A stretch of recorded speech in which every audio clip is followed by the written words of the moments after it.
ஓம் சாய்ராம். இன்னைக்கு சாய்பாபாவோட ஒரு மிகப்பெரிய அற்புதம். சாய்பா இருந்தபோது நடந்த ஒரு அற்புதமான விஷயத்த தான் நான் பார்க்க போறோம். இந்த விஷயத்த நான் படிக்கும்போது சத்தியமா எனக்கு கண்ணெல்லாம் கலங்கிருச்சு சாய்ராம். எனக்கு ஒரு மாதிரி ஆயிடுச்சு. பாபா எவ்வளோ பெரிய அற்புதம் செஞ்சிருக்காரு அப்படின்னு சொல்லிட்டு, நீங்க இந்த விஷயத்த பார்த்துட்டு, இந்த விஷயத்த கேட்டுட்டு, உங்களுக்கு எப்படி இருந்தது அப்படின்றத கண்டிப்பா கமெண்ட் பண்ணணும் சாய்ராம். ஏன்னா அவ்வளோ பெரிய மிராக்கிள் பாபா செஞ்சிருக்காங்க. பாபா இருந்தபோதே நடந்த விஷயம் சாய்ராம். இது 1912வது வருஷம் நடந்தது. இது வந்து குஜராத்தி ஒரு புக் சாய் சரோவர் அந்த புக்ல வந்து எழுதியிருக்காங்க. டாக்டர் வினியம்மாவும் எழுதியிருக்காங்க. அந்த விஷயத்த தான் உங்க கூட ஷேர் பண்ண போறேன். மலன்பாய் அப்படின்ற ஒரு குழந்தைக்கு நடந்த ஒரு அற்புதமான விஷயம். மலன்பாய் அப்படின்ற ஒரு சின்ன பொண்ணு, ஒரு 8 வயசு. அந்த பொண்ணு வந்து ஷிரடிலேருந்து பக்கத்துல ஒரு ஊர்ல வந்து வாழ்ந்துட்டு இருக்காங்க. அவங்களும் அவங்க அம்மா மட்டும்தான். அந்த குழந்தையோட அப்பா வந்து இறந்துட்டாங்க. இந்த குழந்தைக்கு வந்து சாய்பாபானா ரொம்ப ரொம்ப பிடிக்கும். ஆனா இந்த குழந்தை ஷிரடி போனதில்ல, பாபாவ பார்த்ததில்ல. ஆனா இந்த குழந்தைக்கு பாபானா அப்படி பிடிக்குமாம். எப்படி அப்படின்னு கேட்டீங்கன்னா, இந்த குழந்தை விளையாட போவாங்கல்ல, ரோட்ல விளையாடுவாங்கல்ல, அப்ப வந்து விளையாண்டுட்டு இருக்கும்போது, அந்த குழந்தை கூட விளையாடுற மத்த குழந்தைங்கலாம் சாய்பாபா பத்தியே பேசுவாங்களாம். சாய்பாபா வந்து இது செஞ்சாரு, பாபா அது செஞ்சாரு, பாபா உதி குடுத்தா எல்லாமே சரியாயிடும். எனக்கு வந்து பாபா உதி குடுத்தாரு, பாபா என்னைய வந்து பார்த்தாரு, நாங்க போய் பாபா பார்ப்போம் அப்படின்னு சொல்லி அந்த குழந்தைங்க எப்ப பார்த்தாலும் பாபா பத்தியே பேசிட்டு இருப்பாங்களாம். இதை இந்த குழந்தை வந்து விளையாடும்போது கேட்டு, கேட்டு, கேட்டு இந்த குழந்தைக்கு பாபா மேல பயங்கரமா ஒரு பாசம் வந்துருச்சு. பாபா பார்த்ததில்ல, ஷிரடி போனதில்ல. ஆனாலும் பாபா மேல அந்த குழந்தைக்கு வந்து நல்ல ஒரு பக்தி வந்துருச்சு. இந்த குழந்தைக்கு வந்து திடீர்னு பார்த்தீங்கன்னா, உடம்பு சரியில்லாம இருந்திருக்காங்க. உடம்பு சரியில்லாம காய்ச்சல் வந்து படுத்த குழந்தை, கொஞ்சம் கொஞ்சமா அந்த குழந்தைக்கு வந்து டிபி இருந்திருக்கு அப்படின்றது கண்டுபிடிச்சிருக்காங்க. இந்த குழந்தை வந்து இருமிக்கிட்டே இருந்திருக்காங்க. சாப்பிட முடியல அந்த குழந்தையால. ரொம்ப ரொம்ப கஷ்டப்பட்டுருக்காங்க. கொஞ்ச நாள் ஆனதுக்கப்புறம் அந்த காய்ச்சல், அந்த டிபி வந்து முத்தி போய் என்ன ஆச்சு அப்படின்னா, அந்த குழந்தை இருமும்போதே, அந்த குழந்தைக்கு வந்து ரத்தம் வர்ற அளவுக்கு அந்த குழந்தைக்கு வந்து அது முத்தி போயிடுச்சு அந்த வியாதி. அவங்க அம்மா ரொம்ப ரொம்ப கஷ்டப்பட்டுருக்காங்க. ரொம்ப அழுதுருக்காங்க. டாக்டர்ஸ்லாம் வந்து பார்த்துமே அந்த குழந்தைக்கு சரியாகல. அந்த குழந்தை படுத்த படுக்கையா இருந்திருக்கு. சாப்பிட முடியல. மூச்சே விட முடியல அந்த குழந்தையால. அவ்ளோ கஷ்டப்பட்டுருக்கு. அப்ப அந்த குழந்தை சொல்லியிருக்கு அவங்க அம்மாட்ட, "அம்மா நீ அழாத. என்னைய ஷிரடிக்கு கூட்டிட்டு போ. ஷிரடில வந்து பாபா என்னைய காப்பாத்துவாரு. அதுவும் உதி குடுத்தே பாபா என்னைய காப்பாத்திருவாரு." அப்படின்னு சொல்லி அந்த 8 வயசு குழந்தை சொல்லியிருக்கு. எனக்கு சொல்லும்போதே ஒரு மாதிரி ஆகுது. அப்போ அவங்க அம்மா வந்து அந்த குழந்தைய கூட்டிட்டு ஷிரடி போணும். ஆனா தனியா எப்படி போறது? யாராவது துணைக்கு இருந்தா பரவால்ல அப்படின்னு சொல்லிட்டு அவங்களோட சகோதரியையும், அவங்க சகோதரியோட பையனையும் கூப்ட்டுருக்காங்க. அவங்க பேரு வாசுதேவ். அவங்களையும் கூட்டிட்டு இப்ப 4 பேர். அந்த குழந்தை, அவங்க அம்மா, அவங்களோட அக்கா, அவங்களோட பையன். இவங்க 4 பேரும் சேர்ந்து ஷிரடிக்கு மாட்டு வண்டியில போறாங்க. ஷிரடி போய் ரீச் ஆன உடனே துவாரகமாய்க்கு போயிருக்காங்க. துவாரகமாயில பாபா செம்ம கோவத்துல இருந்திருக்காரு. செம்மையா சத்தம் போட்டு கத்திக்கிட்டு இருந்திருக்காரு. அப்ப எல்லாரும் சொல்லியிருக்காங்க இவங்கள பார்த்துட்டு, "பாபா ரொம்ப கோவத்துல இருக்காரு. நீங்க வந்து பாபாவ இப்ப பார்க்க முடியாது. நீங்க தீக்ஷித் வாடால போய் தங்கிக்கங்க" அப்படின்னு சொல்லியிருக்காங்க. ஷிரடியில போய் தங்குறவங்க வந்து சாத்தியவாடா, தீக்ஷித் வாடான்னு 2 வாடா இருந்தது நம்ம படிச்சிருப்போம். அந்த தீக்ஷித் வாடால போய் நீங்க தங்கிக்கங்க அப்படின்னு சொல்லியிருந்திருக்காங்க. தீக்ஷித் வாடால போயிட்டு ஒரு பிளாங்கெட் போட்டு அந்த குழந்தைய வந்து படுக்க வச்சிருந்திருக்காங்க. ஆனா பாபா வந்து துவாரகா மாயில செம்ம கோவத்துல இருந்திருக்காரு. கத்திக்கிட்டே இருந்திருக்காரு, திட்டிக்கிட்டே இருந்திருக்காரு. எப்பவுமே பயங்கர கோவத்துல இருந்திருக்காரு. யாருக்குமே ஒண்ணுமே புரியலையாம். ஏன் பாபா இவ்ளோ கோவத்துல இருக்காங்க அப்படின்னு சொல்லி. ஆனா பாபா கூட நெருங்கிய அடியவர்களுக்கு தெரியும். பாபா கோவமா இருக்காரு அப்படின்னா, ஏதோ ஒரு விஷயம் நடக்க போகுது அப்படின்னு அவங்க நெருங்கிய பக்தர்கள் வந்து கண்டுபிடிச்சுட்டாங்க. ஆனா வர்றவங்களுக்கெல்லாம் புரியவே இல்லையாம். என்ன பாபா இப்படி கத்துறாரு, இப்படி திட்டுறாரு அப்படின்னு ஒண்ணுமே புரியலையாம். அப்படியே நடந்துட்டே இருந்திருக்கு. பாபா பயங்கர கோவத்துல இருந்திருக்காங்க. இந்த குழந்தையோட அம்மா வந்து பாபாவ பார்க்க வராங்களாம், பாபா பார்க்கவும் இல்ல. 2வது நாள் பாபா பார்க்க வந்திருக்காங்க, பாபா பார்க்கவும் இல்ல. அப்பவும் பாபா கோவத்துல இருந்திருக்காரு. 3வது நாள் பாபாவ பார்க்க வர்றாங்க, பாபா வந்து சாவடியில படுக்க போயிட்டாங்க. ஒரு நாள் விட்டு ஒரு நாள் பாபா சாவடியில படுப்பாங்க, சாவடியில படுக்க போயிருந்திருக்காங்க.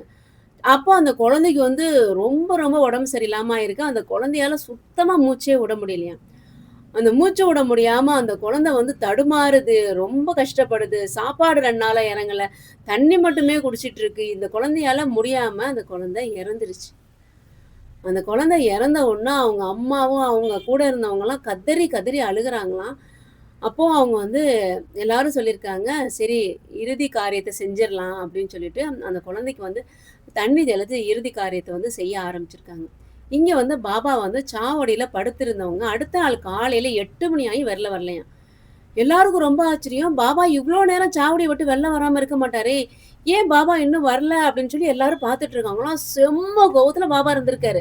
பாபா தன்னோட சட்காவ எடுத்து சாவடியில வந்து அவர் இருந்த திசைய 3 திசைய நோக்கி ஈஸ்ட், நார்த், சவுத் 3 திசைய நோக்கி சட்காவ வச்சு பயங்கரமா அடிக்கிறாராம். அடிச்சுக்கிட்டு கத்துறாராம் பயங்கரமா, பயங்கரமா திட்டுறாராம். ஈஸ்ட், நார்த், சவுத் 3 சைடும் வந்து பார்த்தீங்கன்னா, சட்காவ வந்து அடிச்சுக்கிட்டே இருக்காராம். அடிச்சுக்கிட்டு திட்டிக்கிட்டே இருக்காராம். ரொம்ப கத்துறாராம். யாருக்குமே ஒண்ணுமே புரியல. என்ன பாபா இவ்ளோ கோவத்துல கத்துறாரு அப்படின்னு சொல்லிட்டு ஒண்ணுமே புரியலையாம். வெளியிலே வரவே மாட்டேங்கிறாராம். அவர் கத்துற கத்து தாங்கவே முடியல. அப்படி ஒரு கத்து கத்திருக்காரு. ஆ அவ்ளோ கத்து கத்தி, சட்கா வச்சு அடிச்சு, கடைசியில தண்ணி தெளிச்சிருக்காரு. அந்த குழந்தை வந்து எந்திரிச்சுட்டாங்க அங்கே. தீக்ஷித் வார்டுல படுத்திருக்க குழந்தை வந்து எந்திரிச்சுட்டாங்க. அப்படியே மூச்சு விட ஆரம்பிச்சாங்களாம். அந்த மூச்சு விட்ட உடனே இவங்களுக்கெல்லாம் பயங்கர ஆச்சரியமாயிருச்சு. பயங்கரமா ஆச்சரியமா ஆன உடனே, அந்த குழந்தை எந்திரிச்சு பயந்து போய் அவங்க அம்மாட்ட சொல்லியிருக்காங்க. அம்மா ஒரு ரொம்ப ஒரு விகாரமான உருவம் வந்து என்னைய கூட்டிட்டு போணுச்சு. என்னை கை பிடிச்சு கூட்டிட்டு போணுச்சு. அப்ப வந்து நான் வந்து பாபா என்னை காப்பாத்துங்க, பாபா என்னை காப்பாத்துங்கன்னு நான் கத்துனேன். அப்ப கஃப்னி போட்ட ஒருத்தவர் வந்து அவர வந்து அடி அடின்னு சட்கா வச்சு அடிச்சாரு. சட்கா வச்சு அடிச்சதுக்கு அப்புறம் என் கை பிடிச்சு இழுத்துட்டாரு. திடீர்னு பார்த்தா நான் சாவடியில இருக்கேன். பாபா என் முகத்துல தண்ணி தெளிச்சு என்னை எழுப்புனாரு. நான் சாவடியில பார்த்தேன். கருங்கல்லான ஒரு சாவடி. அந்த சாவடியில வந்து இந்தந்த பொருட்கள் இந்தந்த இடத்துல இருந்துச்சு அப்படின்னு சொல்லி ஒரு ஒரு பொருளா அந்த பொண்ணு சொல்லுதாம். இந்த பொண்ணு வந்ததே 2 நாளைக்கு முன்னாடி ரொம்ப உடம்பு சரியில்லாம தூக்கிட்டு வந்திருக்காங்க. இந்த குழந்தைய துவாரகமாயில கூட பாபா சரியா பார்க்கல. வந்ததுலேருந்து தீக்ஷித் வார்டுல தான் அந்த குழந்தை தங்கியிருக்காங்க. ஆனா, அந்த குழந்தை சாவடிய பத்தி ரொம்ப கிளியரா சொல்றாங்களாம். சாவடியில இந்தந்த பொருள் இங்க இருந்துச்சு. பாபா வந்து சட்கா வச்சு அடிச்சு தான் என்னைய அந்த ஒரு இருட்டான ஒருத்தவர் வந்து என்னை காப்பாத்தி கூட்டிட்டு வந்தாரு. பாபா என் முகத்த தண்ணி தெளிச்சோனே நான் எந்திரிச்சுட்டேன். பாபா தான் என்னை காப்பாத்துனாரு அப்படின்னு சொல்லி, அந்த குழந்தை அவங்க அம்மாகிட்ட சொல்லியிருக்காங்க. அங்க உள்ள அத்தன பேருக்குமே ரொம்ப ஆச்சரியம். அவங்க அவங்க அம்மா அந்த குழந்தைய தூக்கிட்டு தீக்ஷித் வார்டாலேருந்து ஒடியாடுறாங்களாம் கீழ. கீழ வந்தா பாபா அப்போதான் சாவடியிலேருந்து வெளியில வர்றாங்க. பாபா எப்பயுமே சாவடியில படுக்க போனா சீக்கிரமே காலைல எந்திரிச்சுருவாங்க. ஆனா 8 மணி வரைக்கும் எந்திரிக்காம இருந்தவங்க, இந்த குழந்தை எந்திரிச்சதுக்கு அப்புறம் தான் சாவடியிலேருந்து எந்திரிச்சு தீக்ஷித் வாடாவுக்கு வர்றாங்க. தீக்ஷித் வாடால கீழ நின்னுட்டு இருந்திருக்காங்க. அந்த குழந்தைய தூக்கிட்டு அவங்க அம்மா வர்றாங்க. வந்து பாபாவோட கால் அடியில போட்டு பாபா கிட்ட அப்படி அழுதுருக்காங்க. அதுக்கப்புறம் பாபா வந்து உடனே உதிய குடுத்து, அந்த குழந்தைக்கு பூசி விட்டுட்டு, உதி தண்ணீல கலந்து அந்த குழந்தைக்கு குடிக்க வச்சிருந்திருக்காங்க. அங்க இருந்த அத்தன பேருமே இந்த அற்புதத்த கண்ணால பார்த்துருக்காங்க சாய்ராம்.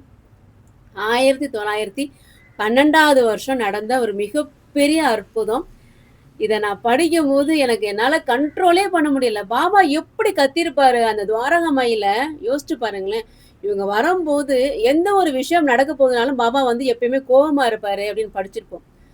அந்த மாதிரி ஒரு விஷயம் பாபா வந்து பண்றதுக்கு பயங்கர கோவத்துல துவாரகமாயில இருந்திருக்காரு.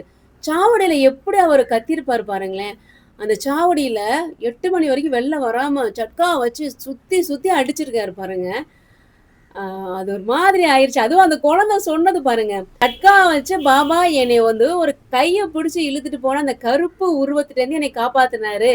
அப்படின்னு அந்த 8 வயசு குழந்தை சொன்னாங்க சாய்ராம். எனக்கு அத படிக்கும்போது, எம்மா சாய்பாபா எப்படியெல்லாம் செஞ்சிருக்காரு இந்த சாய்பாபா அப்படின்னு தான் தோணுச்சு. இது உண்மையாலுமே நடந்த விஷயம். புக்ல இருக்கு சாய்ராம். குஜராத்தி புக்ல இருக்கு. இனியம்மாவும் எழுதியிருக்காங்க. அததான் நான் படிச்சு உங்ககிட்ட சொல்றேன். நெறைய விஷயங்கள் பாபா பண்ணியிருக்காரு. நெறைய அற்புதங்கள் பண்ணியிருக்காரு. இந்த குழந்தை பாபாவ நம்பி வந்த குழந்தை. பாபாவ பார்த்தது கிடையாது. ஷிரடி வந்தது கிடையாது. பாபான்னா யாருன்னே தெரியாது இந்த குழந்தைக்கு. ஆனா அவங்க அம்மா கிட்ட, "என்னை பாபா கிட்ட கூட்டிட்டு போம்மா. பாபா என்னைய சரி பண்ணிருவாரு" அப்படின்னு சொல்லி அந்த குழந்தை அவங்க அம்மாவ கூட்டிட்டு ஷிரடிக்கு வந்திருக்காங்க. பாபா அந்த குழந்தையோட நம்பிக்கைய வீண் போக்காம காப்பாத்தி குடுத்துட்டாங்க. அவ்வளோ பெரிய ஆபத்துலேருந்து பாபா அந்த குழந்தைய காப்பாத்திருக்காங்க சாய்ராம். ரொம்ப பெரிய அற்புதம் ஷிரடியில நடந்திருக்கு. இந்த விஷயத்த படிச்சு உடனே உங்க கூட ஷேர் பண்ணணும் அப்படின்னு தான் இந்த விஷயத்த நெறைய சாய் சொந்தங்களுக்கு ஷேர் பண்ணுங்க.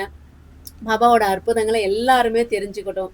பாபா மேல இன்னும் நெறைய பக்தி, அன்பு வைங்க. பாபா உங்களோட வேண்டுதல் நிச்சயமா நிறைவேத்துவாங்க. பாபா எப்பயுமே நம்ம கூடவே இருப்பாங்க. பாபாவை நம்புவோம். பாபாவோட இணைந்திருப்போம். நல்லதே நடக்கும். சாய்ராம்.